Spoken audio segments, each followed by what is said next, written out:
Hello everyone, good morning and स्वागत है आपका प्रमोद सर वाराणसी में। फ्रेंड्स, आज की इस वीडियो में हम पढ़ने वाले हैं हिंदी का सबसे महत्वपूर्ण टॉपिक समास। और हिंदी जहां भी पूछी जाती है समास बहुत ही महत्वपूर्ण चैप्टर हो जाता है और यहां से हर हाल में प्रश्न बनते ही बनते हैं। तो फ्रेंड्स, इस वीडियो को देखने के बाद आपको समास में कभी प्रॉब्लम नहीं होगी, ये मेरा विश्वास है। और सभी क्वेश्चन लिए गए हैं, लास्ट में हमने प्रीवियस ईयर एग्जाम में पूछे गए सभी प्रश्न को समाहित किया है, तो वीडियो के एंड तक आप बने रहिएगा। तो चलिए स्टार्ट करते हैं वीडियो को। तो वीडियो में आगे बढ़ने से पहले बता दें कि अगर आप वीपीओ की तैयारी कर रहे हैं यानी ग्राम पंचायत अधिकारी की, तो चक्षु पब्लिकेशन द्वारा ये देखिए ग्राम पंचायत अधिकारी के लिए एक जबरदस्त प्रैक्टिस सेट निकाला गया है। तो आप इस प्रैक्टिस सेट को ले सकते हैं और बहुत ही अच्छा प्रैक्टिस सेट है। और यहाँ पर 25 प्रैक्टिस सेट दिए गए हैं और यहाँ पर आपको सैंपल दिखा दे रहे हैं, आपको बहुत ही बेहतरीन यहाँ पर कलेक्शन मिल जाएगा। ठीक है, 25 प्रैक्टिस सेट है और यहाँ पर 2450 बहुविकल्पी प्रश्न मिल जाएंगे। और यहाँ पर प्रश्न का लेवल आप देख लीजिए और हर टाइप से प्रश्न यहाँ पर बनाए गए हैं।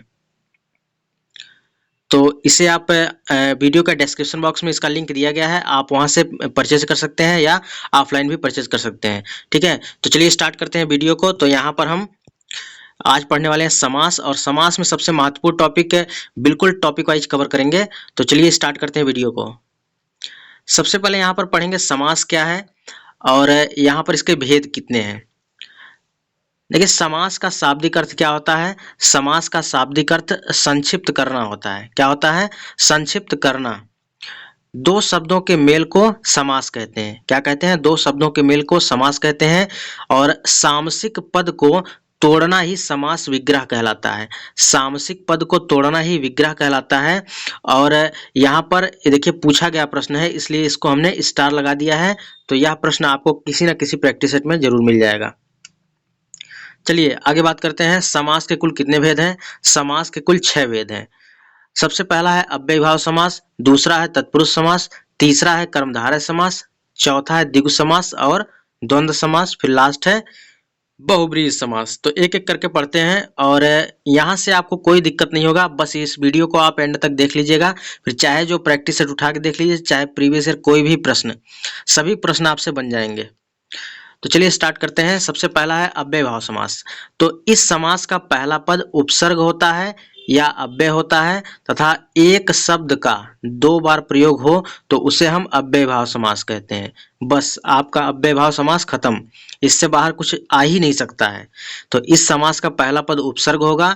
तो उपसर्ग में क्या होता है? उपसर्ग में किसी शब्द का पहला पद होता है, जैसे अनु आ जाए, आ जाए, प्रति, भर, यथा, हर, नी, बे, यथा। अगर इतने शब्द आ जा रहे हैं तो आपके अव्ययीभाव समास हो जाएंगे। अगर सबसे पहले अनु आ जाए, आ जाए, प्रति आ जाए, इनमें से कोई भी एक वर्ड आ जाए तो आपका अव्ययीभाव समास हो जाएगा। एग्जाम्पल देख लेते हैं। अनुरूप, अनुरूप में क्या आ गया? अनु आ गया। अत्यंत, अत्यंत में अति आ जाएगा। प्रतिक्षण, प्रति आ गया ना।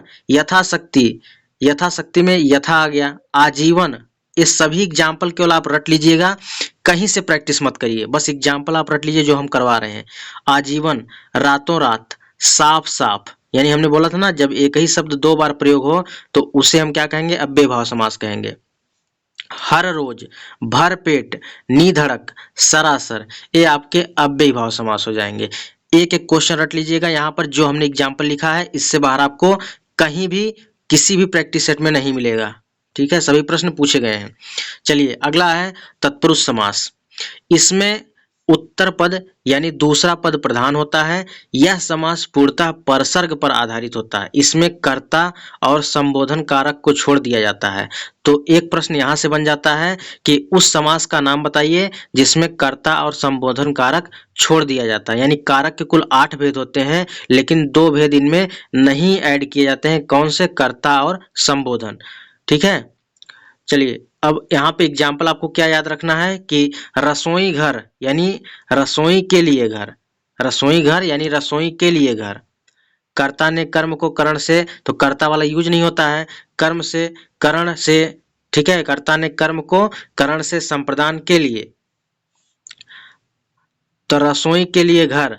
देशभक्ति, मातृहंता, मतदाता, प्रेम सागर, नीति निपुण, और आपका सत्याग्रह, सत्य के लिए आग्रह।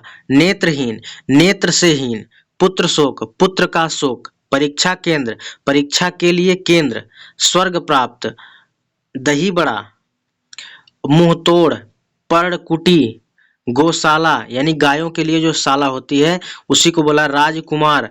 तो राजकुमार, ऋण मुक्त यानी ऋण से मुक्त, पथभ्रष्ट, पथ से भ्रष्ट, गगनचुंबी, गगन को चूमने वाला, आत्मनिर्भर, गंगा तट, बैलगाड़ी, तो बैलों के लिए गाड़ी।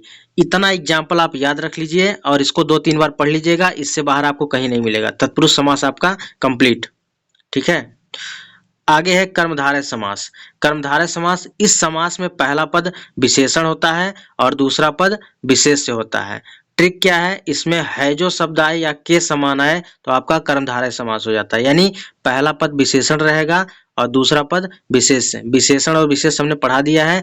विशेषण पहचानने के लिए क्या है, कैसा शब्द ऐड करते हैं, जैसे कैसा है, नीला है, कैसा है, पीला है, कैसा है, तो कैसा शब्द जोड़िए, विशेषण पाइए। जैसे नीलकंठ, नीलकंठ, नीला है कंठ, नीला है जो कंठ, नीलकमल यानी कमल की विशेषता बता रहा है कि नीला है, तो पहला आपका विशेषण हो गया। पीतांबर, पीला है जो अंबर, मृगनयन यानी नयन के समान, चरण कमल, जो चरण है कमल के समान है, चंद्रमुख।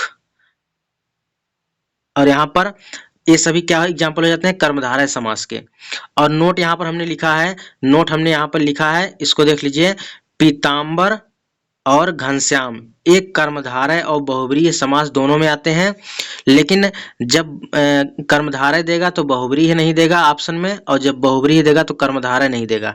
ठीक है, तो दोनों में से एक ही ऑप्शन आपको मिलेगा। पीतांबर और घनश्याम दोनों कर्मधारय और बहुब्रीहि दोनों में आते हैं। चलिए आगे है द्विगु समास। तो द्विगु समास सबसे आसान है। इस समास का पहला पद संख्यावाचक होता है। क्या होता है, पहला पद संख्यावाची होता है। जैसे चौराहा, चौराहा में पहला क्या है, चौराहा यानी 4 राहों का समाहार। तो यहाँ पर देखिए चौराहा में क्या है, तो पहला संख्यावाची है। पंचवटी, पंचवटी में पंच यहाँ पर संख्यावाची है। त्रिभुवन, त्रिभुवन में पहला है त्रि यानी संख्यावाची है। सतसई, सत यहाँ पर संख्यावाचक है। पंचामृत, दोपहर, ये सभी क्या है, पहला पद संख्यावाची है। चतुर्भुज, चतुर्भुज आपका द्विगु समास में आएगा। अगला क्वेश्चन है द्वंद्व समास। महत्वपूर्ण है, इसमें दोनों पद प्रधान होते हैं तथा विग्रह करते समय और, तथा, या एवं अथवा लगाते हैं और शब्दों का प्रयोग करते हैं। एक चीज और पहचानने का ट्रिक है, दोनों पदों के बीच योजक चिन्ह लगा होता है। क्या लगा होता है, योजक चिन्ह अगर लगा रहे तो आपका द्वंद्व समास में आ जाता है। जैसे भाई बहन, माँ और बाप, देश विदेश, नर नारी, पाप, यहाँ पर पाप पुण्य, लाभ हानि, जय पराजय, लेन देन। ठीक है, लेन देन, ये सभी क्या होते हैं, ये द्वंद्व समास में आते हैं। बीच में योजक चिन्ह लगा रहे या और लगा रहे या लगा रहे अथवा लगा रहे, ये सभी द्वंद्व समास के उदाहरण होते हैं। तो आशा करता हूँ यहाँ से आपको कोई दिक्कत नहीं होगी। अब आगे पढ़ते हैं बहुब्रीहि समास। बहुब्रीहि समास में इसमें कोई भी पद प्रधान नहीं होता है, बल्कि दोनों मिलकर किसी तीसरे अर्थ की ओर संकेत करते हैं। जैसे एग्जाम्पल के माध्यम समझते हैं, तो चक्रधर यानी चक्र को धारण करने वाला, यानी चक्र धारण किया है जिसने, अर्थात विष्णु, यानी इसमें कोई भी पद प्रधान नहीं है लेकिन तीसरे अर्थ की ओर संकेत कर रहा है। चक्रधर यानी विष्णु। दशानन, दस है आनंद जिसके, अर्थात रावण। आनंद मतलब क्या होता है, मुख होता है, तो 10 है आनंद जिसके अर्थात रावण। पंचवटी, 5 वट वृक्षों वाला स्थान यानी मध्य प्रदेश में आपका है, तो पंचवटी आपका बहुब्रीहि समास में हो जाएगा। नीलकंठ, नीला है जिसका कंठ अर्थात शिव। लंबोदर, लंबा है उदर जिसका अर्थात गणेश। 12 सिंहा, 12 सिंहों वाला जानवर। वीणा पाणी, वीणा है जिसके हाथ में अर्थात मां सरस्वती। चतुर्भुज, 4 है भुजाएं जिसकी अर्थात विष्णु भगवान। मृत्युंजय, मृत्यु को जीतने वाला अर्थात शिव। अब यहाँ से देखिए, आप केवल एग्जाम देने जाइए, बस इतना आप याद रखिएगा, इससे बाहर आपको कोई भी क्वेश्चन नहीं मिलेगा। ठीक है, ये सभी प्रश्न एग्जाम में पूछे गए हैं, सभी का कलेक्शन है। अब देखिए यहाँ पर इंपॉर्टेंट फैक्ट्स हमने लिखा है। देखिए यहाँ पर पीछे कुछ द्वंद्व समास में थे, कुछ कर्मधारय में थे और कुछ द्विगु में भी थे, दोनों कॉम्बिनेशन में थे। तो याद रखिएगा, इंपॉर्टेंट है और यहाँ से ही प्रश्न बनते हैं।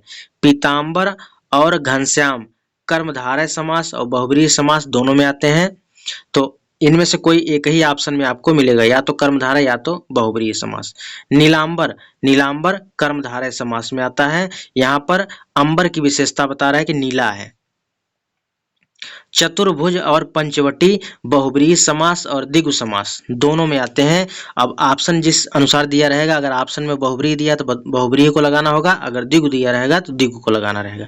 अब इससे बाहर आपको कोई भी क्वेश्चन समास में नहीं मिलने वाला है। बस आप इसको 1 से 2 बार वीडियो को देख लीजिएगा और इस एग्जाम्पल को हल्के मत लीजिएगा, इस एग्जाम्पल को पूरा रट डालिएगा, तभी एग्जाम में बैठिएगा। आपको निश्चित रूप से इसी में से देखने को मिल जाएगा। केवल 2 पेज का देखने में लग रहा है, लेकिन आपको इसी में से ही एग्जाम में देखने को मिलने वाला है। ठीक है, अब विश्वास करना आपके ऊपर है, बाकी एग्जाम देके आइएगा तो आपको खुद इसमें से मिला लीजिएगा।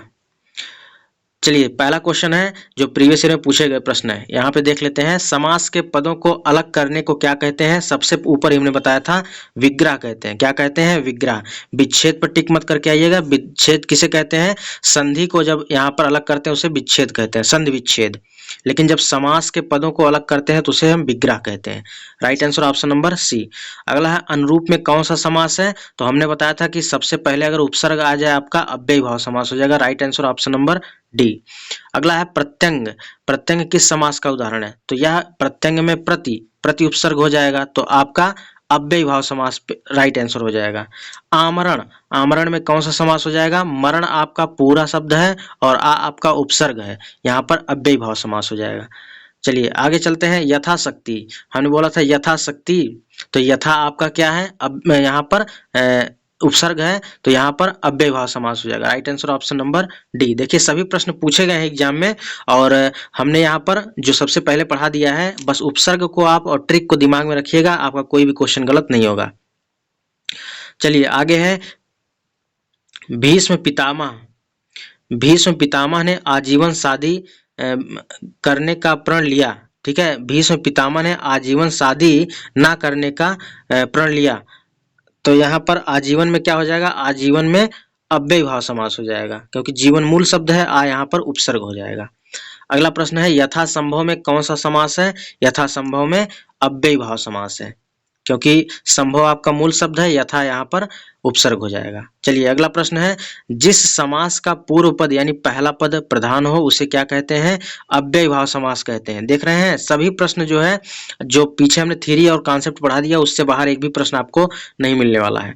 प्रतिमान। प्रतिमान में कौन सा समास है? प्रतिमान में अव्ययी भाव समास है।